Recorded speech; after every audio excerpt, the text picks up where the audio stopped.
Dans les archives départementales de la Haute-Savoie, un document jauni par le temps porte cette mention troublante. Affaire Benjamin Cordelier. Langue inconnue. Classée sous secret médical. Accès restreint. Ce que révèle ce dossier défie toute compréhension humaine et remet en question les limites même de la nature humaine. Si cette histoire vous glace déjà le sang, n'hésitez pas à vous abonner et dites-nous en commentaire de quelle ville vous nous écoutez. Vous allez comprendre pourquoi cette précision géographique prend tout son sens dans ce récit qui a marqué à jamais une région entière et dont les répercussions se font encore sentir aujourd'hui. L'hiver de 1821 fut particulièrement rigoureux dans les Alpes françaises. La neige était tombée dès la fin septembre, recouvrant les sommets d'un manteau blanc qui ne fondrait qu'en mai. Cette saison précoce et interminable isola les vallées de haute montagne plus tôt et plus longtemps que de coutume, créant des conditions d'isolement extrêmes qui favoriseraient les événements dramatiques à venir. La Restauration, instaurée depuis quelques années sous Louis XVIII, tentait de rétablir l'ordre monarchique dans un royaume encore meurtri par les bouleversements révolutionnaires et les guerres napoléoniennes. Dans les vallées reculées de Haute-Savoie, territoire annexé à la France sous l'Empire et non encore rendu au royaume de Sardaigne, les familles vivaient selon des traditions ancestrales, souvent coupées du monde extérieur pendant de longs mois d'hiver. Ces populations montagnardes avaient développé au fil des siècles une mentalité particulière, mélange de superstition alpine, de pragmatisme brutal et d'indépendance farouche face à toute autorité extérieure.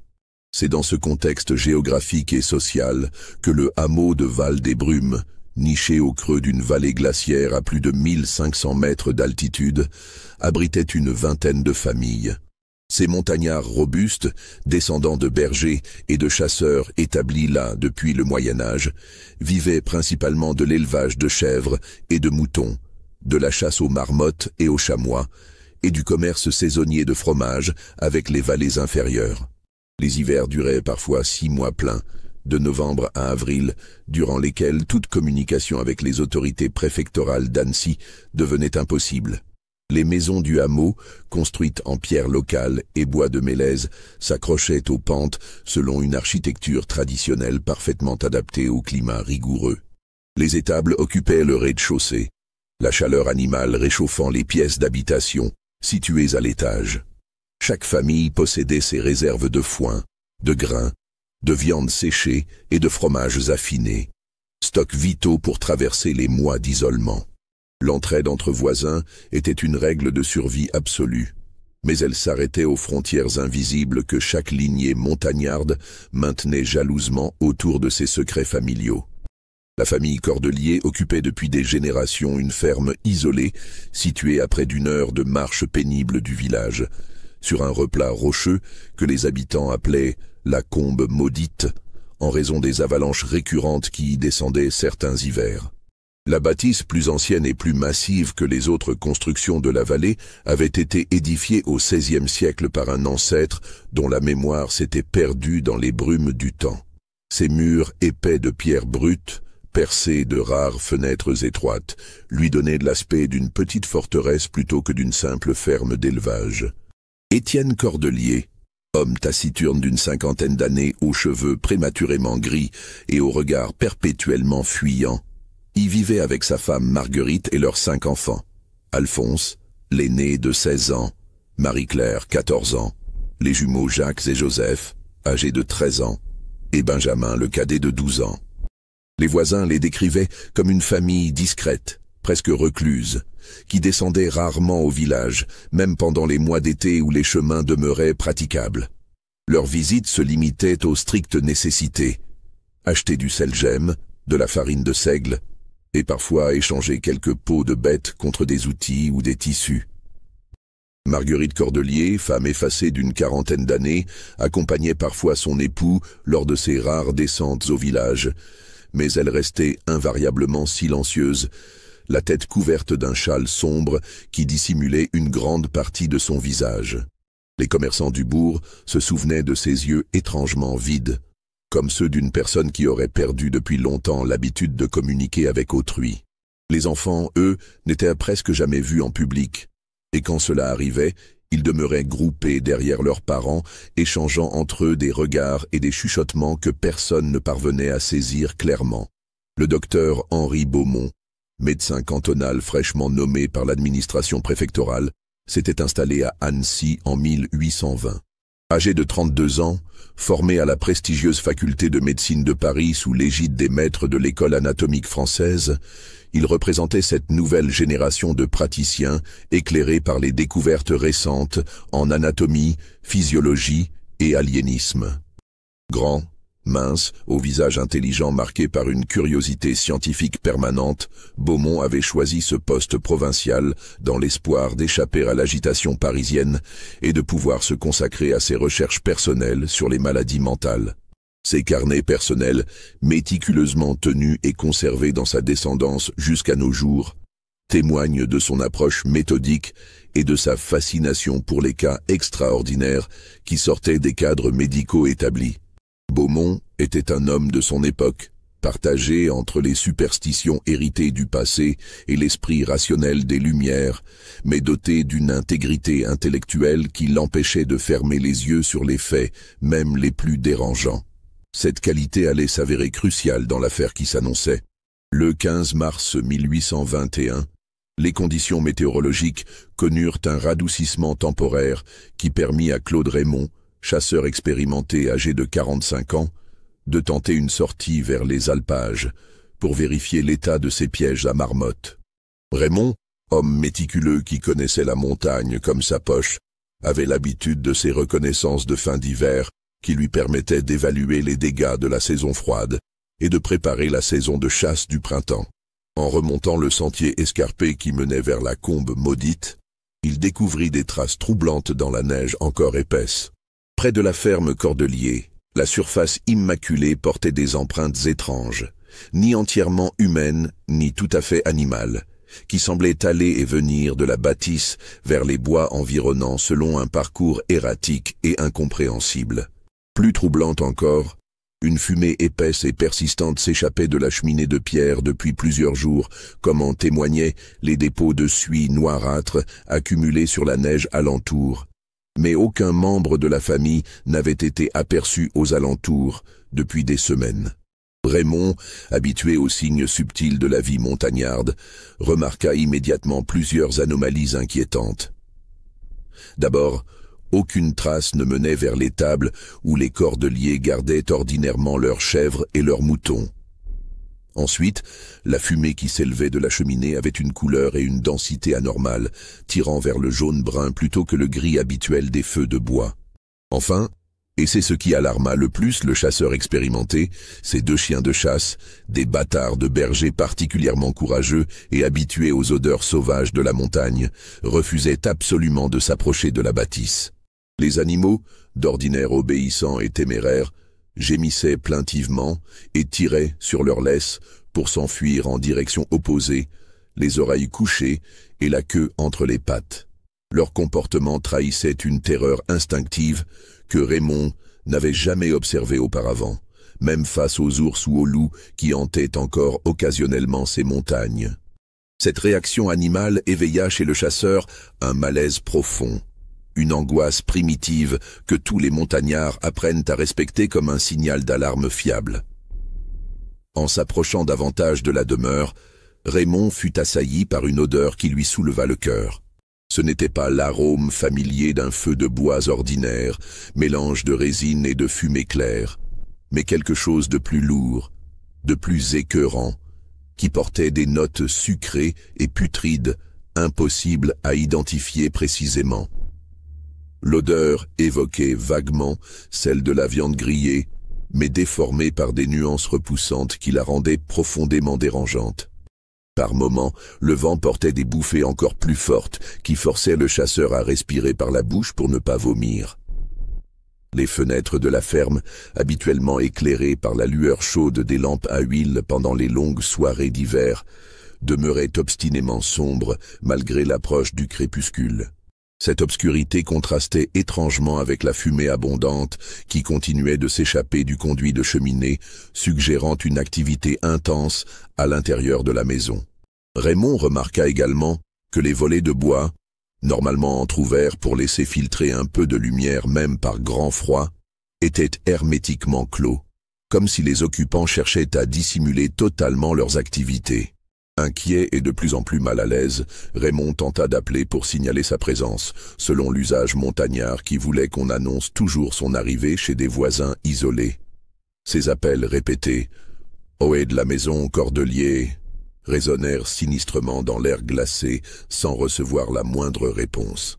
Seul lui parvint, porté par le vent, un bruit sourd et rythmé qu'il ne parvint pas à identifier, comme des coups réguliers sur une surface dure, accompagnés de ce qui ressemblait à des voix humaines étouffées, murmurant dans une langue incompréhensible.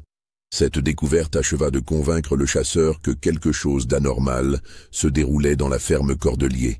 Respectueux des traditions montagnardes qui interdisaient de s'immiscer dans les affaires d'autrui sans invitation, mais rongé par l'inquiétude et pressentant un drame, Raymond prit la décision de redescendre immédiatement au village pour alerter les autorités locales.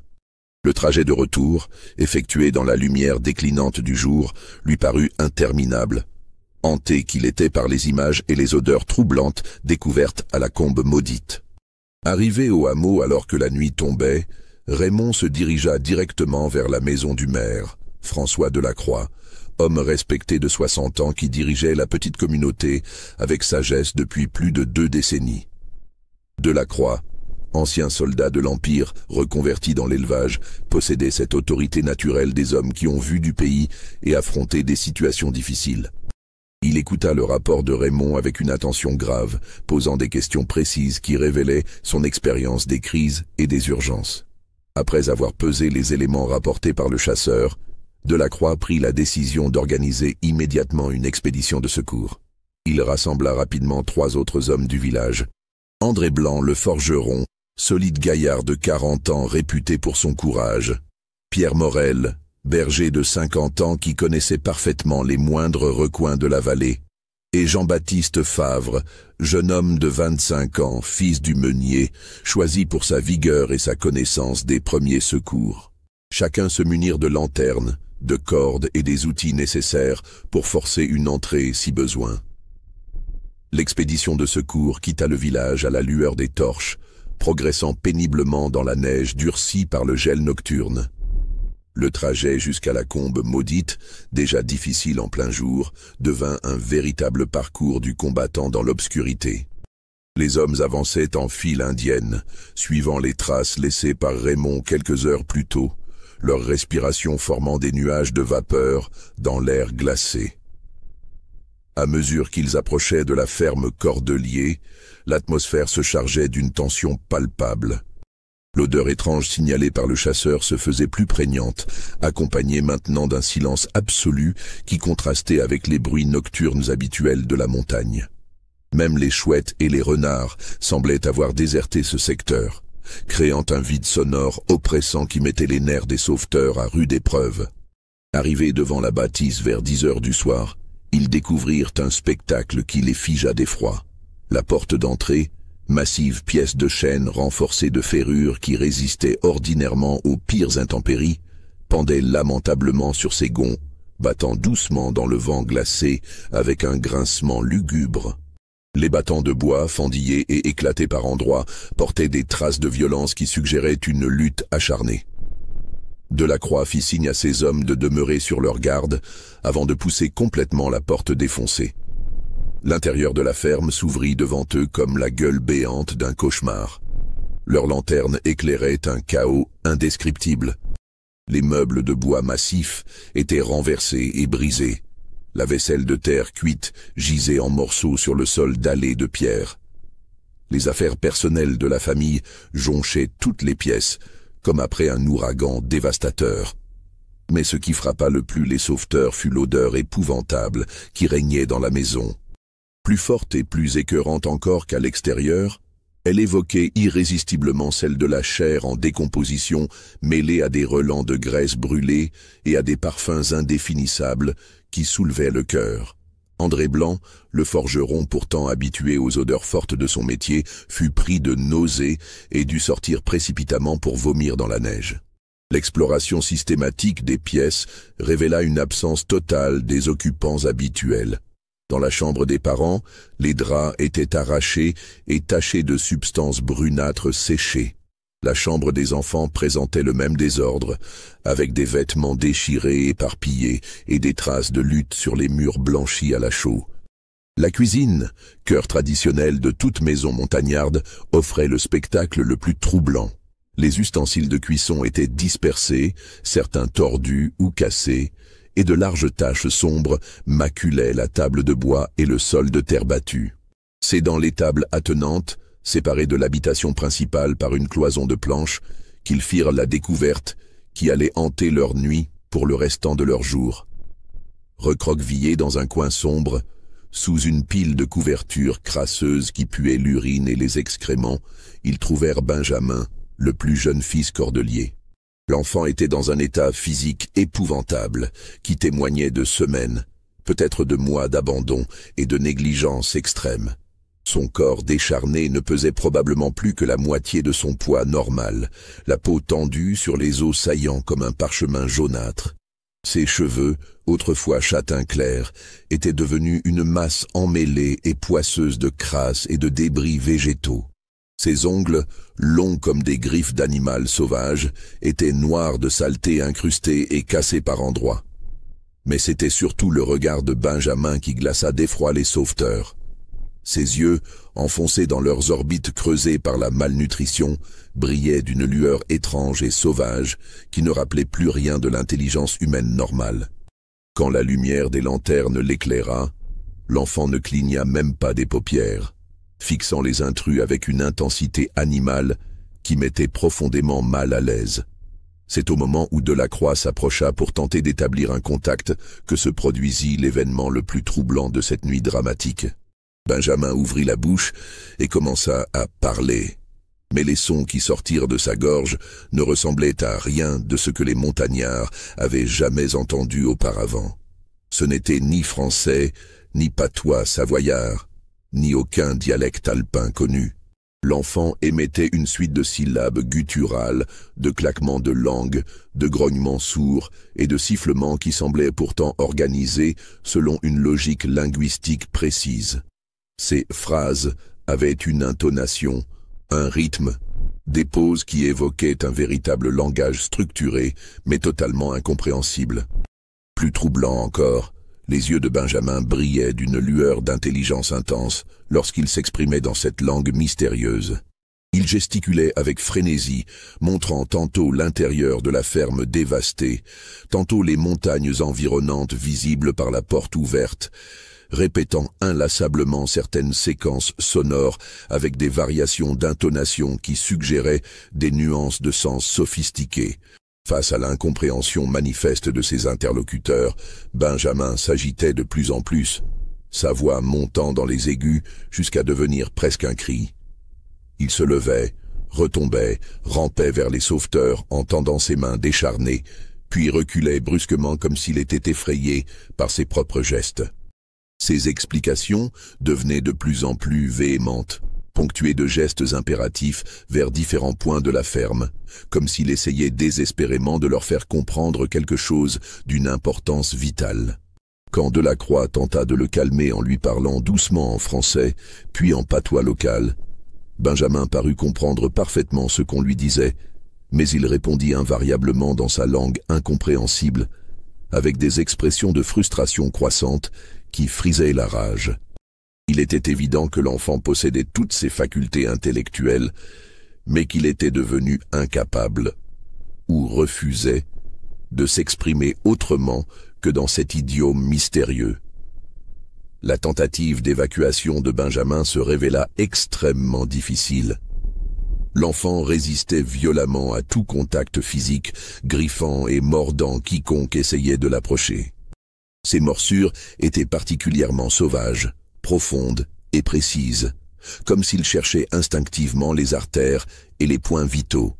Finalement, il fallut l'envelopper dans une couverture et le porter de force, malgré ses cris perçants qui résonnaient sinistrement dans la nuit et faisaient fuir les chevaux attachés à l'extérieur.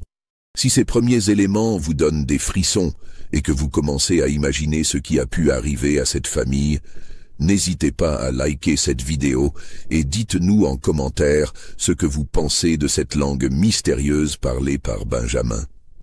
De retour au village vers 3 heures du matin, l'expédition de secours se trouva confrontée à un dilemme sans précédent. Benjamin fut temporairement confié à la famille du maire, mais l'enfant ne cessait de s'exprimer dans sa langue incompréhensible, refusant catégoriquement toute nourriture normale et manifestant des comportements si troublants que les autres membres du foyer développèrent rapidement des troubles du sommeil et des crises d'angoisse. Les premières tentatives pour nourrir Benjamin se soldèrent par des échecs complets et inquiétants. L'enfant rejetait avec dégoût le pain de seigle, la soupe aux légumes, le lait de chèvre et tous les aliments de base de la cuisine montagnarde. Il examinait chaque mets proposé avec une expression de répugnance profonde, comme si on lui présentait des substances toxiques ou répugnantes. Ses refus s'accompagnaient de longs monologues dans sa langue étrange, ponctués de gestes de dégoût et de rejet qui ne laissaient aucun doute sur ses sentiments. Cependant, quand Madame Delacroix, dans un geste de compassion, lui présenta un morceau de viande crue prélevé sur un mouton fraîchement abattu, l'attitude de Benjamin changea radicalement. Ses yeux s'illuminèrent d'une lueur de convoitise animale, et il se jeta sur l'aliment avec une voracité qui glaça d'effroi tous les témoins présents. L'enfant dévorait la chair sanglante avec ses mains, arrachant des lambeaux qu'il mastiquait bruyamment en émettant des grognements de satisfaction profonde. Sa technique de consommation était particulièrement troublante. Il semblait connaître instinctivement la façon de dépecer efficacement la viande, séparant les muscles, brisant les articulations avec ses dents, pour accéder à la moelle des os qu'il aspirait avec un plaisir évident. Pendant ses repas carnivores, Benjamin parlait continuellement dans sa langue mystérieuse, mais ses intonations changeaient complètement. Sa voix prenait des accents de gratitude, de plaisir, presque de dévotion religieuse. Il levait parfois les yeux vers le plafond, en prononçant certaines formules répétitives qui évoquèrent aux témoins des prières ou des actions de grâce. Cette transformation comportementale ajoutait une dimension spirituelle troublante à ses habitudes alimentaires aberrantes.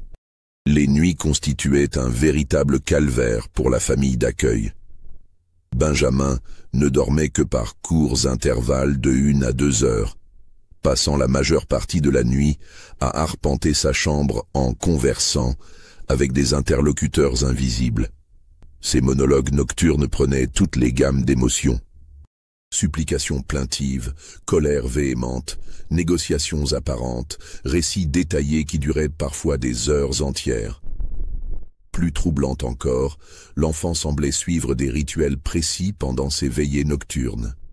Il disposait des objets selon des motifs géométriques complexes, dessinait des symboles incompréhensibles sur le sol avec ses ongles ou des morceaux de charbon, et effectuait des gestes répétitifs qui évoquaient des cérémonies religieuses ou magiques. Ces prières nocturnes s'accompagnaient parfois de prosternations, de balancements rythmés, de battements de mains selon des séquences précises qui suggéraient un apprentissage culturel sophistiqué. Les autres enfants de la maison Delacroix furent rapidement traumatisés par la présence de Benjamin. Marie, la fille aînée de 14 ans, développa des cauchemars récurrents où elle entendait des voix dans des langues inconnues.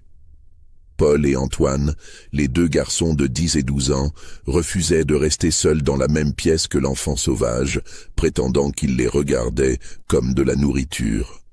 Cette dernière observation s'avéra particulièrement prophétique.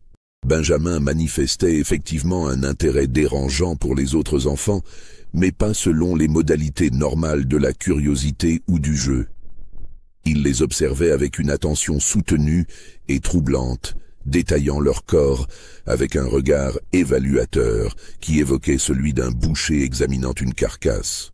Ses commentaires, dans sa langue mystérieuse, accompagnés de gestes précis vers différentes parties de leur anatomie, créaient un malaise profond chez tous ceux qui assistaient à ces scènes. Au bout d'une semaine d'épreuves croissantes, le maire Delacroix prit la décision d'alerter les autorités préfectorales d'Annecy. Un courrier détaillé fut rédigé, décrivant la situation en termes mesurés mais inquiets, et confié au plus rapide cavalier du village. La missive insistait sur l'urgence de la situation et sur la nécessité d'une expertise médicale spécialisée pour évaluer l'état mental de l'enfant et déterminer la marche à suivre. La réponse des autorités ne se fit pas attendre. Dès réception du rapport, le préfet ordonna au docteur Henri Beaumont de se rendre immédiatement à Val-des-Brumes pour examiner Benjamin et établir un diagnostic médical complet. Cette mission était considérée comme prioritaire, non seulement pour des raisons humanitaires, mais également parce que l'affaire soulevait des questions de sécurité publique qui inquiétaient l'administration. Le voyage du médecin jusqu'au village montagnard prit 3 jours dans des conditions hivernales, encore difficiles malgré l'approche du printemps. La route de montagne était partiellement dégagée, mais restait dangereuse par endroits, obligeant Beaumont à poursuivre les derniers kilomètres à pied, guidé par un montagnard expérimenté, envoyé à sa rencontre. Quand le docteur Beaumont arriva enfin à Val-des-Brumes, fin mars 1821, Benjamin avait encore maigri et son état mental semblait se détériorer progressivement. L'enfant passait désormais des heures entières, prostré dans un coin de sa chambre d'accueil, murmurant sa langue incompréhensible tout en se balançant d'avant en arrière, selon un rythme hypnotique et obsessionnel. Ces périodes de prostration alternaient avec des crises d'agitation intense durant lesquelles il tentait de sortir de la maison en répétant frénétiquement certaines formules dans son idiome mystérieux. Le docteur Henri Beaumont était un homme de science formé aux méthodes d'observation rigoureuses de la célèbre école médicale parisienne, héritière des travaux révolutionnaires de Bichat, Pinel et Esquirol en matière d'aliénisme. Son approche méthodique et sa curiosité intellectuelle insatiable l'avaient préparé à affronter les cas les plus complexes. Mais son premier contact avec Benjamin Cordelier le bouleversa profondément et remit en question beaucoup de ses certitudes scientifiques. Dans ses notes personnelles, rédigées le soir même de sa première consultation, il écrivit ces lignes troublantes. « Je me trouve confronté à un phénomène qui défie toute catégorie médicale établie. Cet enfant semble avoir développé un système de communication entièrement autonome, d'une complexité linguistique remarquable, mais dont la genèse et la finalité m'échappent totalement. Ses facultés intellectuelles paraissent intactes, voire supérieures à la moyenne, mais canalisées vers des objectifs que je ne parviens pas encore à cerner. Les premières consultations, menées avec la patience méthodique qui caractérisait Beaumont, révélèrent que Benjamin était physiquement intact. Mis à part les signes évidents de malnutrition sévère et de négligence corporelle prolongée, ses réflexes neurologiques fonctionnaient normalement. Ses facultés sensorielles étaient parfaitement développées et ses capacités cognitives paraissaient normales dans tous les domaines non linguistiques. L'enfant pouvait résoudre des problèmes logiques simples, reconnaissait et manipulait les objets avec dextérité et démontrait une mémoire exceptionnelle pour les visages et les lieux. Mais dès qu'il s'agissait de communication verbale, Benjamin basculait invariablement dans son idiome mystérieux avec une constance qui intriguait et inquiétait le médecin. Plus troublant encore, l'enfant comprenait parfaitement le français quand on s'adressait à lui, comme en témoignaient ses réactions appropriées aux consignes simples et sa capacité à suivre des conversations complexes entre adultes. Cependant, il semblait incapable ou refusait catégoriquement de s'exprimer autrement que dans sa langue incompréhensible. Beaumont entreprit alors une démarche d'observation systématique qui allait occuper plusieurs semaines. Il commença par noter phonétiquement, avec la précision d'un linguiste, tous les sons produits par Benjamin, en essayant d'identifier des structures récurrentes et des patterns significatifs. Cette tâche monumentale nécessitait une attention constante et une oreille exercée, car la langue de l'enfant était d'une richesse phonétique extraordinaire.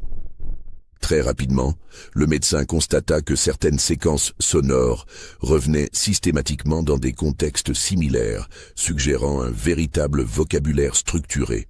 Par exemple, quand Benjamin manifestait la faim, il prononçait invariablement « Krum tak es », accompagné de gestes explicites vers sa bouche et son estomac. Quand il exprimait la soif, il utilisait pluvanime, associé à des mimiques de déglutition. Ces constantes linguistiques prouvaient que l'enfant ne délirait pas dans un charabia incohérent, mais utilisait bel et bien un système de communication sophistiqué et logique. Plus intrigant encore, Benjamin semblait avoir développé une grammaire complexe avec des règles syntaxiques cohérentes. Ces phrases présentaient des structures reconnaissables, avec ce qui ressemblait à des articles, des sujets, des verbes conjugués selon différents temps et modes, et des compléments circonstanciels. Beaumont nota que l'ordre des mots suivait une logique constante, différente du français, mais parfaitement organisée selon des principes que l'enfant maîtrisait intuitivement.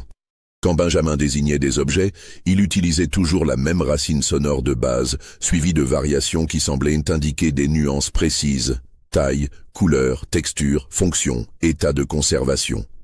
Sa capacité à créer des néologismes pour décrire des objets nouveaux suivait des règles de dérivation cohérentes qui témoignaient d'une maîtrise linguistique remarquable pour un enfant de 12 ans, même dans une langue conventionnelle.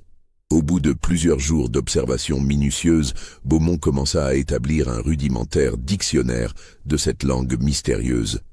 Nakrit semblait signifier manger ou action de se nourrir, avec des variations selon l'intensité du besoin et la nature de l'aliment. Umdes désignait apparemment les membres de sa famille, avec des suffixes différents selon le sexe, l'âge et le degré de parenté. Torok Kes revenait obsessionnellement dans ses monologues nocturnes, toujours accompagnés d'expressions de terreur profonde, de supplications désespérées ou de colère incontrôlable. Cette dernière expression préoccupait particulièrement Beaumont, car elle s'accompagnait systématiquement de manifestations physiques intenses. Sueur froide, tremblement, dilatation des pupilles, accélération du rythme cardiaque. L'enfant prononçait Torok Kes, en fixant obstinément la direction de sa ferme familiale, comme si ce terme évoquait des souvenirs traumatisants liés à ce lieu précis. Mais le médecin découvrit rapidement que cette langue contenait des concepts troublants qui défiaient l'entendement. Benjamin utilisait des termes radicalement différents pour désigner ce qu'il appelait nourriture commune, nakrit vul, et ce qu'il désignait comme vraie nourriture, nakrit tuve. Cette distinction fondamentale dans son vocabulaire alimentaire intriguait profondément Beaumont, d'autant qu'elle s'accompagnait de réactions émotionnelles diamétralement opposées. Quand l'enfant parlait de nourriture commune, ces expressions trahissaient le dégoût, l'ennui, parfois même une forme de mépris condescendant. Il utilisait des intonations plates, désabusées, comme s'il décrivait quelque chose de profondément insatisfaisant ou d'indigne de son attention. En revanche, dès qu'il évoquait la vraie nourriture, son comportement se transformait radicalement. Ses yeux brillaient d'une lueur intense de convoitise et de plaisir anticipé. Sa voix prenait des accents passionnés, presque extatiques, et il accompagnait ses paroles de gestes de dégustation d'un raffinement troublant. Plus inquiétant encore, quand Benjamin décrivait cette vraie nourriture dans sa langue mystérieuse, il utilisait invariablement des termes qui, dans son système linguistique personnel, semblaient faire référence directe aux êtres humains.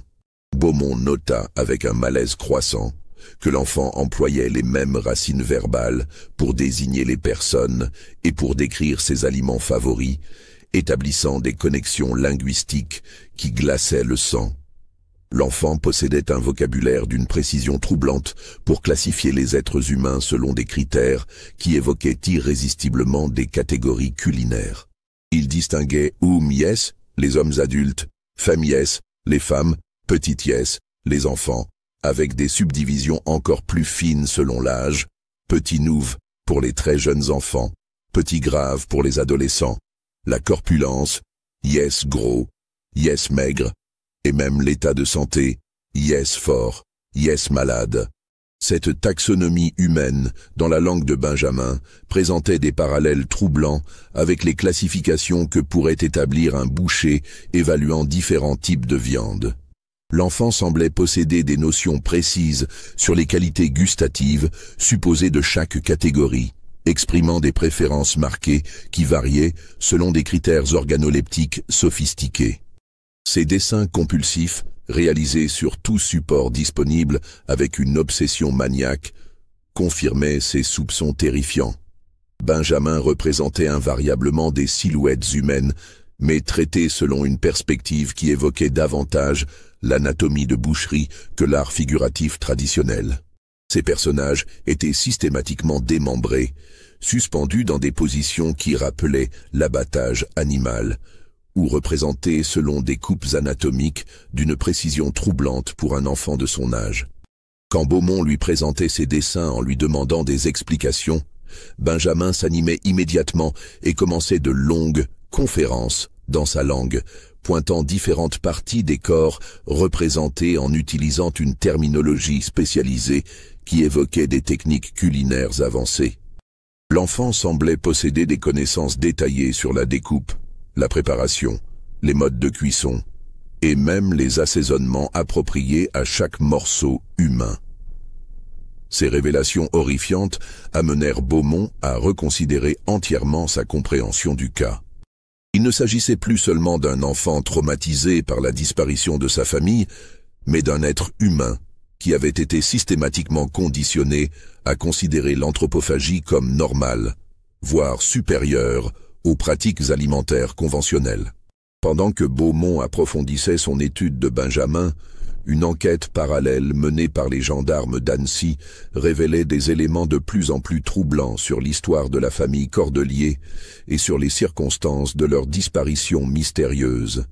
L'inspection minutieuse de la ferme abandonnée, effectuée par une équipe d'enquêteurs expérimentés dirigée par le brigadier Rousseau, découvrit des indices qui éclairaient d'un jour sinistre les compétences linguistiques particulières de Benjamin.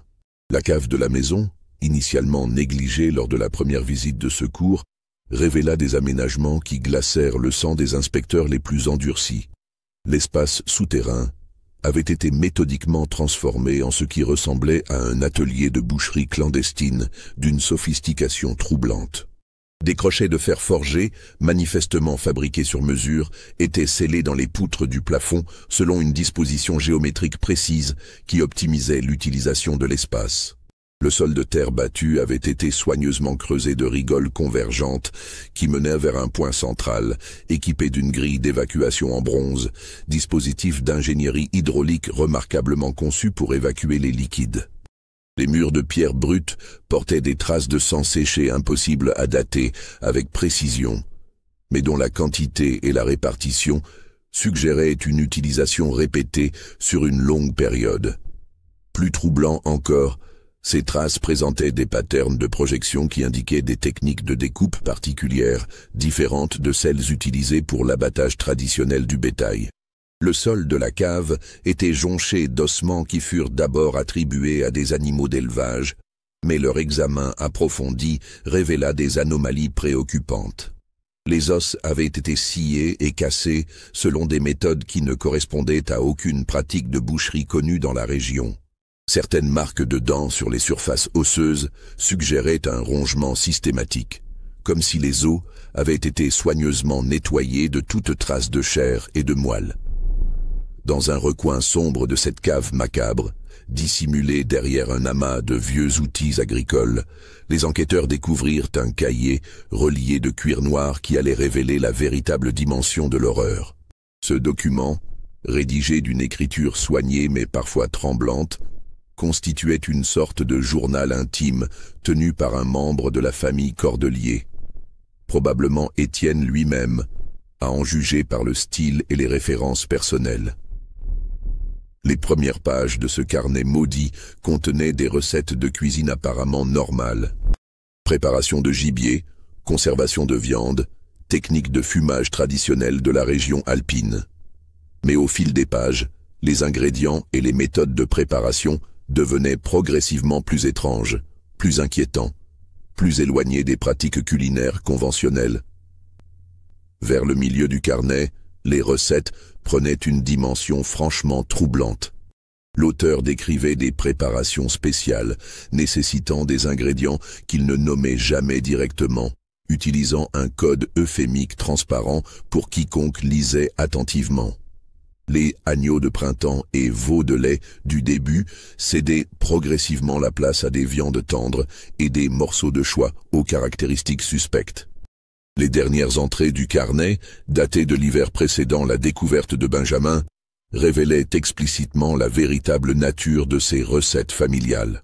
L'auteur y décrivait sans ambiguïté des techniques de préparation de chair humaine, avec un luxe de détails culinaires qui témoignait d'une expérience longue et approfondie en la matière.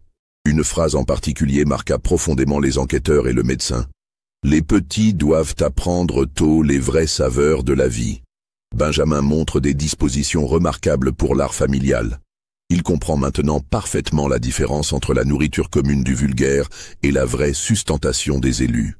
Son vocabulaire spécialisé s'enrichit chaque jour et il maîtrise déjà les principales techniques de préparation. Cette découverte éclairait d'un jour terrifiant les compétences linguistiques de Benjamin. Il apparaissait clairement que sa famille avait développé intentionnellement ce langage codé sophistiqué pour pouvoir communiquer librement à propos de leurs activités criminelles, sans risquer d'être comprises par d'éventuels visiteurs ou témoins indiscrets. L'enquête sur les antécédents de la famille Cordelier, menée avec une minutie obsessionnelle par les autorités préfectorales, révéla un passé trouble qui expliquait en partie la genèse de leurs pratiques abominables. Étienne Cordelier était arrivé dans la région vers 1810, au plus fort des troubles politiques liés à l'annexion savoyarde par l'Empire français.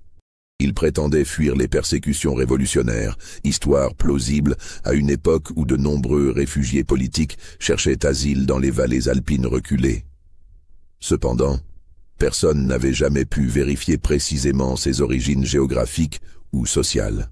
Étienne parlait français avec un accent indéfinissable qui ne correspondait à aucun dialecte régional connu, mélange troublant d'influences linguistiques diverses qui suggérait un passé nomade ou une origine étrangère dissimulée. Sa femme, qu'il présentait comme Marguerite, ne parlait pratiquement jamais aux rares visiteurs qui se rendaient à leur ferme, gardant constamment la tête couverte d'un châle sombre qui dissimulait la majeure partie de son visage. Les témoignages recueillis auprès des voisins les plus proches révélèrent des détails troublants qui avaient été ignorés ou minimisés au fil des années. En hiver, quand la fumée s'élevait de la cheminée de la ferme Cordelier, elle dégageait parfois une odeur inhabituelle et écœurante qui portait jusqu'à plusieurs centaines de mètres par temps de vent favorable. Cette puanteur, décrite comme un mélange de graisse brûlée et de viande avariée, était si désagréable que les habitants des fermes environnantes fermaient leurs fenêtres quand elles se répandaient dans la vallée. Plus troublant encore, plusieurs disparitions inexpliquées dans la région coïncidaient chronologiquement avec la présence de la famille Cordelier et avec les périodes où ces odeurs suspectes étaient le plus fréquemment signalées. Entre 1815 et 1820, 3 colporteurs ambulants, 2 bergers saisonniers venus d'autres vallées et un jeune prêtre franciscain en déplacement missionnaire avaient disparu sans laisser de traces dans un rayon de 20 kilomètres autour de Val-des-Brumes. Ces disparitions avaient été attribuées à l'époque aux dangers naturels de la montagne. Avalanches, chutes dans des crevasses, attaques d'ours ou de loups, hypothermie lors de tempêtes soudaines. Les recherches menées à chaque fois s'étaient révélées infructueuses, ce qui n'était pas exceptionnel dans cette région où les corps pouvaient être emportés par les torrents de fonte ou ensevelis définitivement sous des éboulements rocheux. Mais la chronologie précise de ces disparitions, reconstituée minutieusement par les enquêteurs, révélait des coïncidences troublantes. Chaque disparition était survenue après que la victime avait été vue pour la dernière fois se dirigeant vers la combe maudite, souvent pour demander l'hospitalité ou acheter des vivres. Les témoins qui les avaient croisés décrivaient invariablement des personnes isolées, sans famille proche pour s'inquiéter rapidement de leur absence, voyageant avec des bagages ou des marchandises qui pouvaient représenter une tentation pour des individus mal intentionnés. Le témoignage le plus troublant provenait d'un marchand ambulant nommé Jérôme Durand. qui avait échappé de justesse à un piège tendu par les Cordeliers à l'automne 1819. Durand, homme méfiant rendu prudent par des années de commerce itinérant, avait accepté l'hospitalité de la famille pour une nuit de tempête, mais quelque chose dans l'atmosphère de la ferme l'avait profondément inquiété. La façon dont ils me regardaient tous, racontait-il aux enquêteurs, comme des loups affamés qui évaluent une proie. Et puis cette langue qu'ils parlaient entre eux quand ils pensaient que je dormais, des sons qui ne ressemblaient à rien de chrétien. J'ai fui avant l'aube, abandonnant une partie de ma marchandise, et j'ai bien fait. Quelque chose me disait que si j'étais resté, personne ne m'aurait jamais revu. Ce témoignage corroborait les soupçons croissants des enquêteurs. La famille Cordelier était impliquée dans les disparitions mystérieuses qui avaient émaillé la région depuis leur installation. Mais l'ampleur réelle de leurs crimes et la nature exacte de leur motivation demeuraient encore largement mystérieuses. Tandis que l'enquête révélait progressivement l'étendue probable des crimes de la famille Cordelier, le docteur Beaumont poursuivait son étude minutieuse de Benjamin avec un mélange de fascination scientifique et d'horreur grandissante. Les révélations s'accumulaient et le médecin commençait à comprendre la véritable nature de la langue parlée par l'enfant et les circonstances atroces de sa genèse. Ce n'était pas seulement un dialecte familial isolé développé naturellement par une famille coupée du monde, mais un code linguistique créé spécifiquement et méthodiquement pour permettre aux Cordeliers de communiquer à propos de pratiques inavouables sans risquer d'être compris par des tiers. Chaque terme de ce vocabulaire maudit avait été forgé dans un but précis.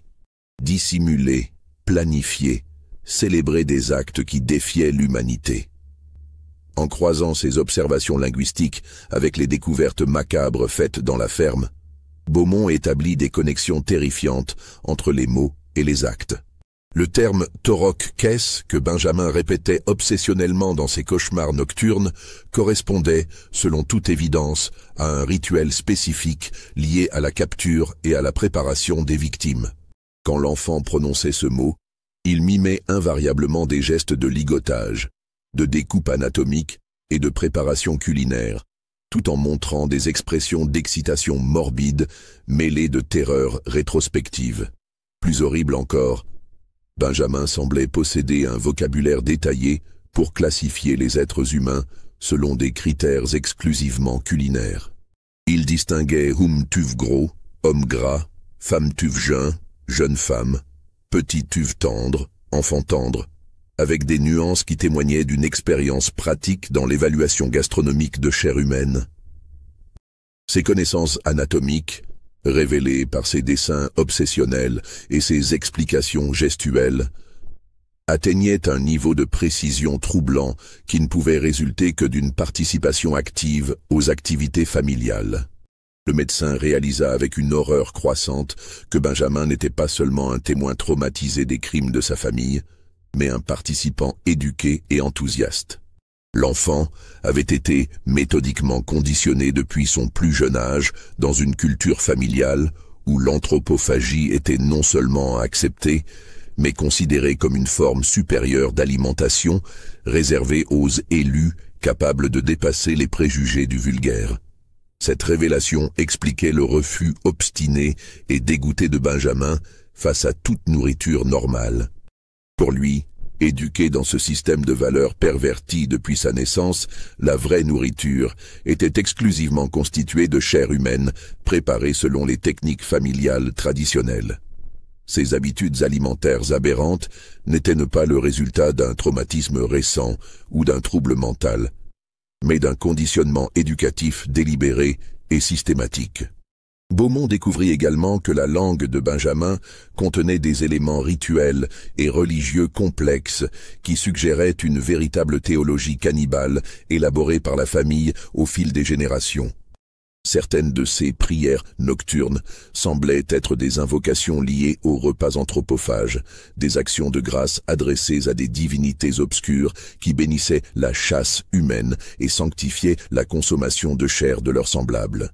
L'enfant récitait des litanies précises qui paraissaient correspondre à un calendrier rituel sophistiqué avec des cérémonies spécifiques selon la nature des victimes, la saison, les phases lunaires et d'autres critères ésotériques qui échappaient encore partiellement à la compréhension du médecin. Ces éléments religieux ajoutaient une dimension théologique terrifiante au cannibalisme familial, le transformant d'une simple perversion alimentaire en une véritable croyance mystique organisée. Plus effrayant encore, Benjamin montrait des signes de sevrage psychologique intense qui s'aggravaient de jour en jour. Privé de sa vraie nourriture depuis plusieurs semaines, il développait des symptômes proches de ceux d'un toxicomane en manque: tremblements, sueur froide, hallucinations, crises d'angoisse, comportements compulsifs et agressivité croissante envers son entourage. Ces crises nocturnes s'intensifiaient progressivement et il commençait à montrer des comportements franchement dangereux envers les autres enfants de la maison de la Croix. Ses regards évaluateurs devenaient de plus en plus insistants, accompagnés de commentaires dans sa langue qui, traduits approximativement par Beaumont, révélaient des intentions prédatrices explicites. Un soir particulièrement dramatique, Clémence Delacroix, la fille aînée du maire âgé de 8 ans, fut trouvée en pleurs dans sa chambre avec des marques de morsures profondes sur les bras et les épaules. Benjamin, profitant d'un moment d'inattention des adultes, avait tenté de la mordre en murmurant dans sa langue des phrases que Beaumont traduisit plus tard comme « petite, douce, parfaite pour le rituel du printemps ». Cette agression marqua un tournant critique dans l'affaire. Il devenait évident que Benjamin représentait un danger mortel pour les autres enfants du village et potentiellement pour tous les habitants de la communauté. Mais que faire d'un garçon de 12 ans qui avait été systématiquement transformé en prédateur cannibale depuis sa naissance? La solution à cette question terrifiante vint d'une découverte inattendue qui révéla enfin toute la vérité sur la famille Cordelier et sur le destin tragique de ses membres. En fouillant plus minutieusement les recoins les plus secrets de la ferme abandonnée, les gendarmes trouvèrent, dissimulé sous une latte de plancher décellée dans la chambre des parents, un carnet personnel tenu par Étienne Cordelier lui-même. Ce document, rédigé d'une écriture de plus en plus erratique au fil des pages, constituait à la fois une confession détaillée et un testament spirituel qui éclairait d'un jour atroce l'ensemble de l'affaire. Étienne Cordelier n'était pas un simple père de famille égaré par l'isolement et la pauvreté montagnarde, mais un criminel endurci dont la perversion remontait à ses années de service militaire sous l'Empire. Le carnet révélait qu'Étienne était un ancien déserteur de la grande armée napoléonienne qui, lors de la désastreuse retraite de Russie en 1812, avait survécu aux terribles conditions hivernales en pratiquant le cannibalisme avec quelques compagnons d'infortune. Cette expérience, initialement dictée par la nécessité absolue de survie, avait éveillé chez lui des instincts et des plaisirs qui ne l'avaient plus jamais quitté. Contrairement aux autres survivants de ce groupe maudit, qui avait réussi à oublier et à refouler cette période cauchemardesque une fois revenu à la vie civile, Cordelier y avait pris un goût définitif et obsessionnel. Le carnet détaillait avec une précision révoltante sa philosophie personnelle selon laquelle l'anthropophagie n'était pas un acte désespéré de survie, mais l'expression d'une forme supérieure de nutrition réservée aux êtres humains suffisamment évolués pour dépasser les tabous de la morale commune. Étienne décrivait avec un luxe de détails écœurant les différences de saveurs selon l'âge, le sexe, l'état de santé et la condition physique des victimes. Sa science cannibale avait atteint des niveaux de sophistication gastronomique révoltants, avec des notes détaillées sur les techniques de préparation, les assaisonnements appropriés, les modes de cuisson optimaux, et même les vins qui accompagnaient le mieux chaque spécialité humaine. Mais le plus terrible dans ce document maudit était la description méthodique de l'éducation cannibale qu'Étienne avait dispensée à ses enfants. Dès leur plus jeune âge, il avait entrepris de